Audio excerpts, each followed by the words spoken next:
অবশেষে রাষ্ট্রের অতি গুরুত্বপূর্ণ ব্যক্তি বা ভিভিআইপি এর মর্যাদা পেলেন বিএনপি চেয়ারপারসন বেগম খালেদা জিয়া। বাংলাদেশের অন্তর্বর্তী সরকার এক বিশেষ সিদ্ধান্তে তিনবারের সাবেক এই প্রধানমন্ত্রীকে ভিভিআইপি ঘোষণা করেছে।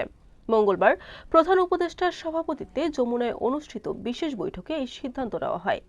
শুধু ভিভিআইপি ঘোষণাই নয়, সভায় বেগম জিয়ার আশু রোগ মুক্তি কামনায় বিশেষ দোয়া ও উন্নত চিকিৎসার জন্য বিদেশ নেওয়ার পরিকল্পনার কথাও জানানো হয়েছে।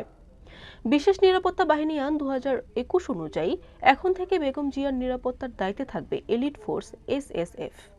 আইনের কঠোর ধারায় বলা হয়েছে, ভিভিআইপির নিরাপত্তা বিঘ্নিত হতে পারে এমন কোনো আশঙ্কা থাকলে পরোয়ানা ছাড়াই যে কাউকে গ্রেফতার, এমনকি প্রয়োজনে বল প্রয়োগের ক্ষমতাও থাকবে নিরাপত্তা বাহিনীর হাতে।